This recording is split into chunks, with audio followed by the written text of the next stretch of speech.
So we flew down there. By the time I got there, the crews had only just come in and they'd blown the engine the first day. So, you know, this race was, you know, supposed to be a 7-day event, and they'd blown the engine because what happens is Mexico and some other places, the actual fuel doesn't have the additives in it, and they haven't put the additives, so they actually burn out the engine. So I kind of helped. I kind of went, yeah, that was good. But when they redid the engine, it took about 3 or 4 hours, and they started the race late. So we started the race, and it was, we didn't take the exact same route going through because they were filming me in the car. It was an old 1954 Jag, 2-seater, windshield's about this big, windshield wipers about that big.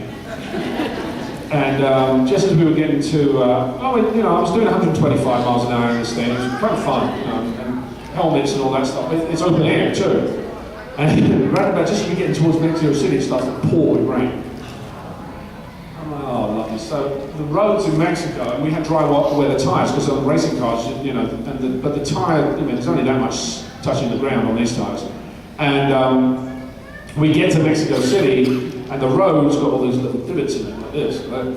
And so we're filling up with water. So I'm going, I'm going to slow down a little bit. So I'm doing about 70 like this, and this bus passes me and hits a puddle and goes like this. They said, oh, I wish I'd filmed that. I'm like, dude, like... So that was my racing experience. It was kind of fun, but it's different. Your career, your charity work, and your kids. 50 years from now, what you want to be remembered for? My charity work. You know, I think it's important to know, really, that it's like I said, you know, movies are great. Sometimes they are immortal, they rest in your mind, but what you do and how you affect people actually affects people 10 times greater, and that's your legacy. So I've always thought about that. Before I even started acting, I always thought I want to do something that I affect a lot of people around the world. And you can do that doing what you do as an actor, but I think you also do that as a charity because you instill hope and other things into young kids that then grow up and instill that same thing in their children and their children's children, etc. So that, I would say, would be my legacy. Someone's on the mic. They didn't leave. I have a comment and a question. I grew up watching your series. When I think of Highlander, I think of you. I saw you before I saw the movie. I was a little disappointed. I was like, where's Duncan? But my question is, are you going to do any more acting, any more series? Do you do any more? Do you want to? Yes. You know, I mean, it's interesting. I've been doing a lot of, as I said, producing and directing, trying to do producing and directing. And I've done small movies. I have one called Black Rose coming out, and another one called, it's called Apocalypse Earth in one generation of it, and another, it's called something else. I did that one, that's out now, but yes, I do want to do another series. I'd like to do another series. I'm up for series all the time, but I've not been chosen yet. That happens as an actor. It doesn't matter. That's what I'm saying to you. As an actor, you can constantly go through trying to be. You do a series, and a lot of actors don't understand this. They go and do a series, and they think, okay, my career's set. It's never set. Because things change, people change, the industry changes. I mean, look at the industry compared to what it was 25 years ago. It's totally different.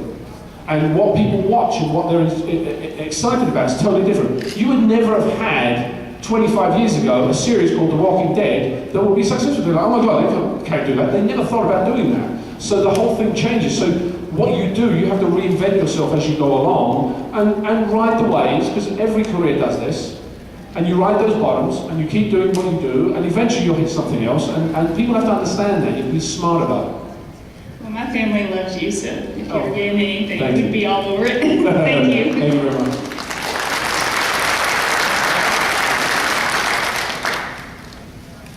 Yes, sir. I have a couple questions for you. That might too low for you? Well, it's okay. Basically, history plays a big part in the Highlander series, and the authenticity is great. So my questions are, one, did you do any research into the history yourself, or did you have others to do it for you? How did you prepare for that, basically? What was your favorite period to play in? And what sword, different sword styles for different periods of history. Which one was your favorite? And if it's different, which sword was your favorite? I'll try and answer those in order. Yes, I did do research on my own because that's part as an actor. An actor teacher once told me a good actor is a good detective because you have to understand who you're playing. So when I would go into different periods of time, I would try and understand what the period of time was. Remember, we didn't have a huge amount of time. Each week we're doing another episode, again, so I would do it where I thought I really needed to do a little research as to what that timeline was like. They, in the meantime, had done research. They had time to research what that time period is. However, when we first started doing the series, we started doing flashbacks. And I said to them, you know what, we really should keep a timeline as to, you should photograph what I'm wearing, I should know who I am or whatever, because if we do, in 3 years' time, if we do another flashback that's the same time period and suddenly my character's different, my clothes are different, it doesn't, and you put them together, it's not going to work. Well, funnily enough, in season 5, I think it was 4 or 5, they did exactly that. They put one period, they actually clicked things together, and I'm wearing the same outfit. And it's from like 2 or 3 different years we actually did that research. So that was important to me. I mean, I actually found out a lot about the Scots and the English, and what, excuse me, any kids in the room? What bastards the English were to the Scots. I mean, in reality, they were really, not very nice people. The sword work we did, it was, each week was, different. I mean, I had Anthony DeLonghi's coming one time doing the Espada y Daga, which is the two-sworded and rapier. That was tough because, it's a whole different style of work. And I was literally going in between, I was learning from him in a sense, the foot patterns. It's similar, but it's a foot pattern because they went for all sockets. It's all a socket thing where you actually shot so that was a learning experience as we went along. And obviously the people I had with me, again, I want to stress the fact that the people I had with me were important because those were the people that gave me that information. The sword people that came in would go, here's a katana, here's a broadsword, here's this, and this is how it worked. We had F. Braun McCash, who came in after Bob Anderson and after Peter Diamond did the sword, and F. Braun stayed there for about 3 years. He was a walking encyclopedia. I'm not joking. He could go, this sword, it was used in 1933, and the people that did it built it for this, and they did it because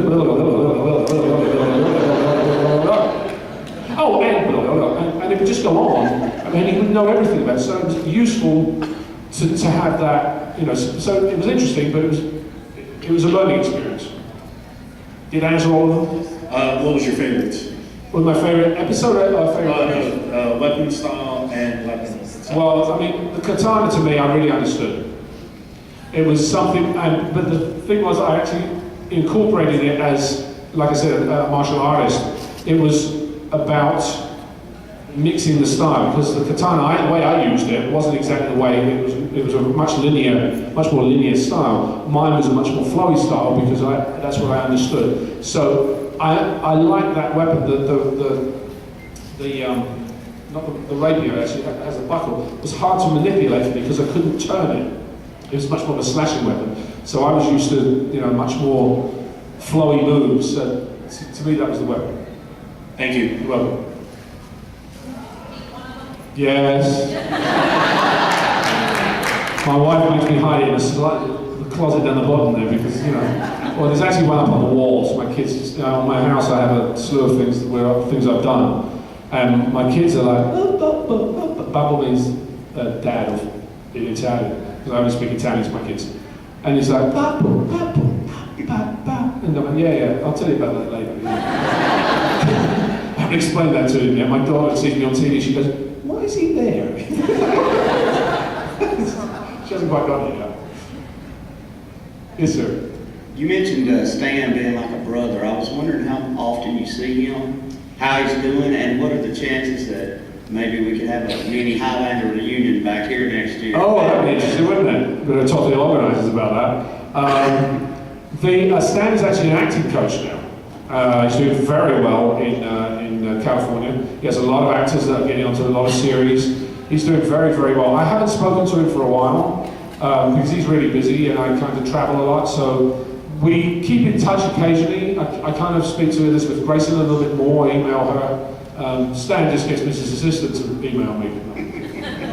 But, so that, you know, Stan's, he was like a little brother to me. It's really funny because he said to me, when he met my brother, he goes, oh, now I know why Adrian treats me the way he does. Because I treated him like I'm my younger brother, you know, so that was Stan. But the funny thing was he was the same age, and Alexander Vandernoot actually treated him the same way. And he's like, but I'm the same age as you. But he was just, the character he played was this younger whippersnapper type of guy, so you kind of dealt with him like that. All right, thanks. You're welcome. Outside of Highlander, what's been one of your favorite films that you've done? Had the experience of the film and the film out? I think The Breed was a fun movie that I did because it was technically very interesting. The way they shot it, the way it came out was actually, the look of it was very good. And the character was fun to play. I also did 9 Miles Down, which was a tough role to take on because there's a lot of emotional screwed up stuff going in your head that you had to, you know, figure out. That came out. Most of it was a good movie, but the interesting thing is the director was this is what a different director does. When you have a different director, he changes how the perception of it's going to be. So this director was he wasn't a creative guy, he wasn't a spiritual guy, he was he's a scientific. So he said, well, this wouldn't happen this way, because I said, yeah, but what about the change? No, it happened. So the way he directed it and the way he looked at it was very scientifically. So the ending to me could have been different because I would have taken it in a different direction. But those two, and the other one, I actually had a huge amount of fun. I think the most fun, apart from Highlander, I ever had was doing Captain Drake, which was the Immortal Voyages of Captain Drake, because it was just a blast. I saw the writer at Comic-Con last week, and he said, Adrian, you know, when I wrote it, it wasn't a comedy. He said, but I'm glad you did it. And I said, yeah, because you cannot, when you do these lower budget things, you cannot expect that the visual effects are going to be up to par for people to look at, because you're doing it on a lower budget. So looking at it, you go, well, what else can you bring to it? And I went, well, there's the humor. What is he? And I did my research, because I do research on all the characters I play. And Captain Drake was a very egotistical man. And I went, great, let's play that. You know, it's all about him. Fabulous. So that's, you know, that one I think was the fun one to play. Thank you.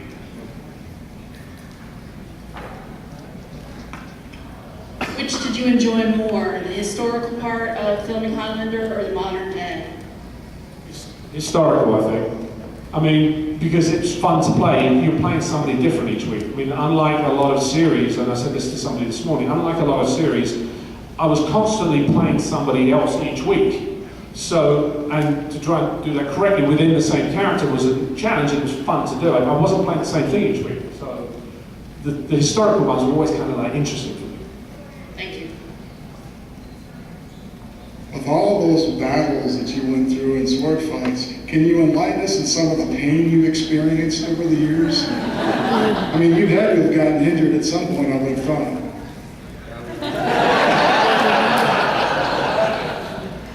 I don't have long enough. I was stitched up several times.